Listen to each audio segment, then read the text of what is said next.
Et nous sommes en direct avec Yannick Biancheri du syndicat Unité SGP Police de l'Isère. Bonjour, merci d'être avec nous dans le live BFM. Alors, est-ce que vous partagez ce constat de Martine Aubry? Est-ce qu'à Grenoble aussi, il y a des endroits où ce n'est plus la République? Bonjour. Oui, à Grenoble, actuellement, il y a des endroits où la République a du mal à se faire entendre. Les policiers ont du mal à pouvoir intervenir dans des conditions de sécurité pour eux, mais aussi pour sécuriser les habitants. Oui, c'est très compliqué. Oui, il y a des endroits où la police a du mal à intervenir, nous ne nous cachons pas. Et Yannick Biancheri, est-ce que c'est une histoire de moyens? On nous dit ça depuis des années. Là, il va y avoir des renforts dans certains quartiers de reconquête républicaine, comme l'annonce le ministre de l'Intérieur. Est-ce que c'est suffisant? Est-ce qu'on est à la hauteur de ce défi? Alors concrètement pour Grenoble, on a un ministre qui est venu hier nous faire des annonces fortes, nous donner des effectifs supplémentaires, des moyens humains supplémentaires, parce que sans effectifs, on ne peut pas reconquérir certains quartiers.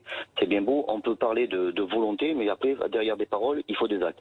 Il se trouve que hier, le ministre a eu des actes, a eu des gestes forts, nous avons des effectifs pour aller reconquérir ces quartiers. Après, mais c'est combien? C'est 15-20 personnes, monsieur Biancheri? Est-ce que c'est suffisant? Alors attendez, oui, alors bien sûr, c'est pas moi qui vais sauter de joie pour vous dire qu'on est surdimensionné à Grenoble, mais on est à moins 33 effectifs à Grenoble, on nous en annonce une vingtaine dans un premier temps, mais derrière on nous rajoute un complément en début d'année, plus Grenoble va être dans les quartiers de reconquête républicaine, donc ça veut dire avoir un apport d'effectifs d'une trentaine annoncé par le ministre. Donc un effectif de référence aussi qui va être augmenté. Alors bien sûr, là c'est un peu trop tôt, c'est pas suffisant immédiatement, mais après aussi il faut tout prendre en compte. C'est plus facile de supprimer des postes que d'en créer. On supprime des postes, c'est effet immédiat. Pour faire venir des policiers, il faut 2 ans entre la campagne de recrutement et la formation.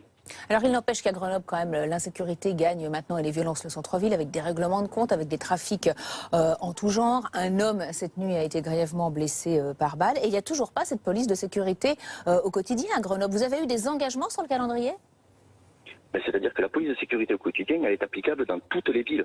Il faut faire attention entre les effets d'annonce d'une police de sécurité au quotidien et les quartiers de reconquête républicaine. Ça veut dire qu'on demande à toutes les circonscriptions d'appliquer la police de sécurité au quotidien sans les moyens. Seuls ceux qui sont en quartier de reconquête républicaine ont des moyens supplémentaires. Donc comment voulez-vous que dans certaines villes, on demande d'appliquer une police de sécurité au quotidien sans moyens, en moyens constants? C'est impossible. Par contre, là, il a annoncé pour Grenoble un quartier de reconquête républicaine, donc des effectifs qui vont pouvoir. Et là, on aura peut-être un peu plus de moyens pour faire la police de sécurité au quotidien, ce qui n'est pas le cas actuel. Retrouvez toute notre actualité sur videopolice.com, la chaîne YouTube d'Unité SGP Police.